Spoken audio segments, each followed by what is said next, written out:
Okay, so the other day I came across this article. It's been circling a fair bit on like Reddit and Vote and stuff. Narcissists, psychopaths, and manipulators are more likely to engage in virtuous victim signaling. And I got really excited when I saw that heading because I thought, oh, I've been looking for an article about this for years. This is a thing I've noticed as a therapist that comes up over and over again. But when I actually read the article, it wasn't the article that I wanted to see. So I thought, how about I make a video about the article I wanted to read, because I just haven't seen one about this topic before that covers it in the way that I think most people need to understand. And so what this article does do is it does discuss many of the same issues in my video, Who Controls Your Emotions, and I'll put a link there to that video. And basically they're talking about the dark triad. Now the dark triad in psychology talks about three main personality traits, and they are narcissism, psychopathy, and Machiavellianism. Now, there's a lot of debate and criticism about these terms, what they mean. Are they actually separate? Are they all part of one continuum or something like that? But I tend to just stay clear of that and go with the simple term. I call them social predators. And a social predator is someone whose survival and reproductive strategy in life is not through hard work or an honest living, but through manipulating and exploiting other people to get what they want. And that's why they're social, because they use relationships, and they're predators because they exploit other people. They don't earn their way through life. And in the article, they're talking about virtue signals, and that these social predators, we'll just call them that for now, they use this virtuous victim signaling. Now, the problem with a term like virtuous victim signaling or virtue signaling is that those terms are very much associated with political concepts. Like the people go around saying, oh, I'm not a racist because my hairdresser's black. Or, I believe in equal treatment before the law. Which, so does everyone. And so what if you go to a black hairdresser? Does that actually mean anything? Does that actually mean you're a virtuous person? Anyway, those kind of things they're the things that people usually think of when they think of virtue signaling, but I don't think that's helpful. I think what would have been better in the article, if it was, one directed for people who weren't so academically minded, is what does it look like when you are in an abusive relationship with someone? What does this virtue signaling look like? And I usually call this the altruistic psychopath problem. And the reason why I use that term, altruistic psychopath, is that the word altruism is a word that people like and they associate as being a good thing, but it's not a word that people tend to think too deeply about. Like, what is the definition of altruism? Now, there are two definitions of altruism that are usually used. There is this kind of strict definition that altruism is doing something for someone else. It's not for you, you do it for somebody else. And this definition, strictly speaking, makes no sense. It doesn't happen. It doesn't exist. Because even if you decide to do something for somebody else, you've kind of made that your goal. Like, I'm going to go help someone move house, and I'm not going to collect any payment for it. But because you've made that your goal, then accomplishing that goal of helping that person, then you feel satisfaction with yourself. Even if you donate money to a cause, again, it's like, well, I wanted to prove that I was a good person. Oh, I donated money. I've proven that I'm a good person, so I feel good about myself.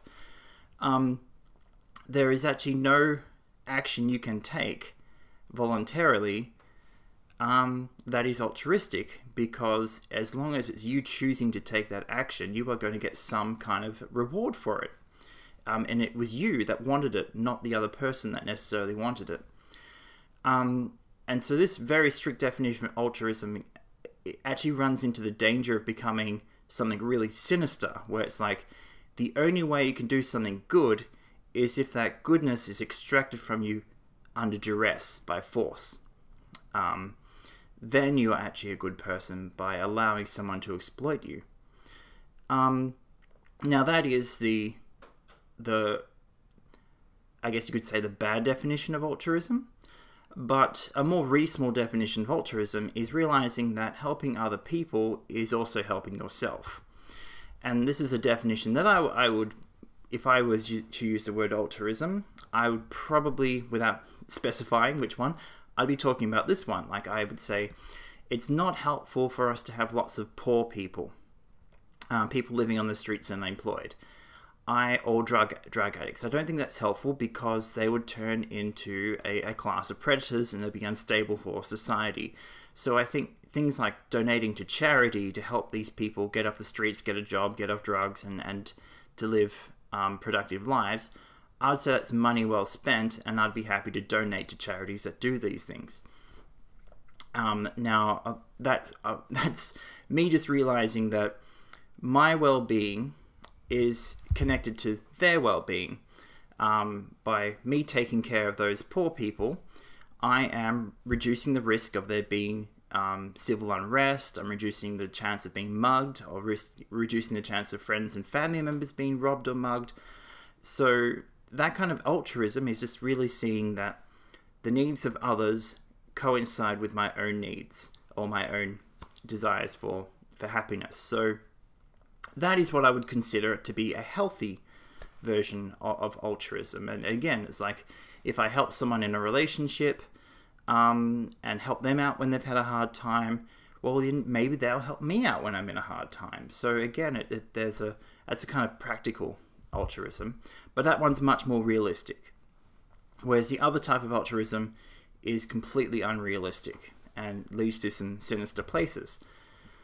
Now, the interesting thing is that social predators, or I say the altruistic psychopath, but you can just say social predator, in that place, a social predator, they speak out all these very high-minded ideals, and this is a virtue signaling, as I was saying in that article, and this is just camouflage. This is just any predator that is after some kind of sophisticated prey will be using some kind of camouflage, whether they're hiding or they've got a coat that blends in with the environment so they can't be seen easily, or a distraction pattern, something. They'll use some kind of camouflage so you won't realize they're actually a predator, or you don't realize they're there. And this is what virtue signaling is. It's camouflage that predators use. And so some things that I've come across is I often hear abusers say things like, don't be selfish. It's really bad to be selfish. Be a more altruistic person. And what they mean by this is like, you should give me more. Give me more stuff for free. You should be more generous and self-sacrifice to me. And that works very well for the predator to actually promote these high ideals. And it goes on, oh, you just have to let it go. You just have to let it go. Yes, I cheated on you. But if you don't just let it go, then you're going to be harassing me, and you are going to be the problem that we have in the relationship. Now, that is another way that a social predator has flipped the script. They did the wrong thing by cheating, but they've turned you trying to bring them to account about that into you being the aggressor, and suddenly you're in the wrong when they're the one that cheated. It's a very common tactic that they use, and if they can convince you that you're in the wrong, then they can exploit you. They'll keep getting the benefit from you, and they can also cheat on the side, and it's a win-win for them and a lose-lose for you, which is exactly what a social predator wants. And another one, a lot of these altruistic psychopaths will be telling you, love is all about self-sacrifice. You've got to sacrifice, because if you love someone, you give up and you sacrifice them. And the things you're usually giving up are money, your dignity, your time. And that's just what your abuser wants you to do. And so it makes sense for them to promote these high ideals. And you get all sorts of ones, like freedom of speech means that you have to let me talk whenever I want to. That means non-stop harassment, name-calling, and guilt-tripping you because you can't infringe on my freedom of speech. That's another great one that you hear these altruistic psychopaths say. One that I've come across, which I find really disturbing, is things like that he who's without sin cast the first stone. And what they're doing, and this verse is a little bit problematic for theological reasons, because there's actually evidence that this one was inserted into the Bible centuries after John was written. And so it's it almost seems like maybe there was a psychopathic monk who was putting that in there to give himself an escape clause so that he wouldn't get punished for committing a crime.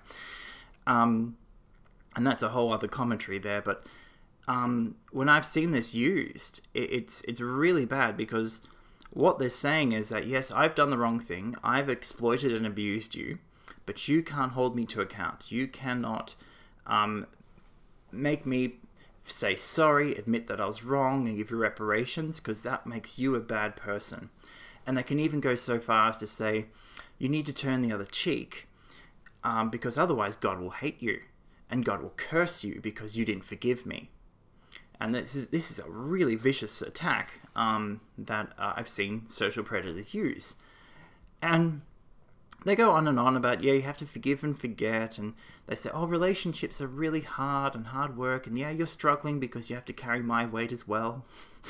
But this is what relationships are. And it's like, again, it's like, well, oh, love hurts. That's another one. And these social predators are constantly pushing these high-minded ideals onto their victims, endlessly, to grind them into the ground, exploit everything they can get out of them, and to keep distracting them. So they're so focused on their failures, on their weaknesses, that they don't see that the person who's exploiting them is in camouflage, and they're not as angelic as they'd like you to think they are. Because, yeah, love generally shouldn't hurt. Love should be a really uplifting, inspiring feeling. And relationships, well, if a relationship isn't good, if it isn't working out, why the hell are you in there? I mean, I would have to expand that one a bit better, but it's just, in general, relationships don't need to be hard. I mean, they're only hard if you make them, or one person makes them very hard. There are two problems with these high standards that these altruistic psychopaths keep pushing out there. And one is they're never reciprocated. They never go the other way. It's like, you need to forgive and forget them, but they are never going to forget, and they're never going to forgive you for the things that you did to them. It's very lopsided. And then they're the ones who won't make sacrifices. And one great example I heard of this is, well, I'm a traditionalist. Therefore, I believe it's a man's duty to sacrifice everything for his wife so that she can sacrifice everything for her children. And therefore, his emotional needs, his relationship needs, will never be addressed in the relationship. But he has to give to her tirelessly, because that's her definition of a traditionalist, which does not actually fit any tradition at all. That was just made up. But again, that is a perfect example of a double standard. It will never go back the other way. And it's all designed to lock a person into slavery, basically, to enslave them. And that's the thing, that's a key point. They're never reciprocated. And the other point is, they're not realistic. You can't actually maintain a relationship around any of these principles. And like I was talking about altruism, true altruism doesn't exist. The psychopath will keep telling you to be altruistic, to be self-sacrificing, but those things don't actually happen. They're not real. They're mostly fictional. And they're very nice, lovely sounding fiction. They evoke strong emotions, and we like hearing about the story or thinking about the story, but they're not. That just doesn't happen in the real world. You can't be that selfless, and you won't find other people that selfless, and it's not realistic to try to live up to those expectations. And the other thing is that every time you bring up a rule into your life, like, oh, I'm going to live like this, and I'm going to be virtuous and honest and so on, a social predator will look at your standards, and their first thought will be, how can I use this against them? How can I exploit them? How can I use their principles and morals and their high-mindedness to manipulate, exploit, and control them? That's what that is their survival strategy. And it's kind of a trap, because you want to raise your standards, you want to be a better person. But the more you do that, the more committed you are to those principles. In a kind of sad way, the more attractive a victim you are for one of these social predators. And they will just keep feeding into your high-mindedness. They'll keep saying, yes, yes, do it, sacrifice more, be more altruistic, do it. And it's very sad to watch, and unfortunately it's very common. And there are two things, like we might point out, a therapist might point out to someone, oh, no one in life owes you anything. And that's true. And a therapist might use that platitude to kind of point out that no one's entitled to take your life, your time, and money from you. And that a better attitude to have in life is to be grateful of what you have, and grateful of the relationship and the gifts you get from that relationship. And that will lead to a much more happier, satisfying life and relationship. But what tends to happen is, even with something like that, you'll hear abusers say, like, I don't owe you anything. And they've twisted it around to mean, like, I'm not going to give you anything. It's like that traditionalist wife I quoted before. It's like, no, I don't have to give you anything. And that, like, so even something like that, they twist around. Another one is that conflicts are always 50-50, and they'll use this one to say that, yeah, if we're having a conflict, you must have done something wrong. And they'll use that to guilt trip you and get you second-guessing yourself. When a therapist is often going to point out, well, your role, your responsibility in that unhealthy relationship is to stay in that relationship. That's the only fault you made. That's why it's 50% your responsibility, because you chose to stay in that abusive relationship. But, if you've got a case where someone's lying to you, they've lied about their age, their health, their income, or something to get into a relationship with you, and they're so good at lying, they're so good at being deceptive that you are fooled by it, well, it's not your fault. Especially if they're so good at fooling you that your family and friends believe them to be sincere. Nobody warns you. If they are that good with their camouflage, and then you end up in an abusive relationship, then I'm going to say it's going to be 100% their fault. And it won't be your fault until after you find out and you choose to stay with such a horrible person. But yeah, these are very, very dangerous people to look out for, these social predators. And they will always camouflage themselves in this high-mindedness. Anyway, that's the article I would have loved to have seen. So I've made it myself, and I hope you liked it. And if you did, please like, share, subscribe, do those wonderful things. And until next time, Perspera ad Astra.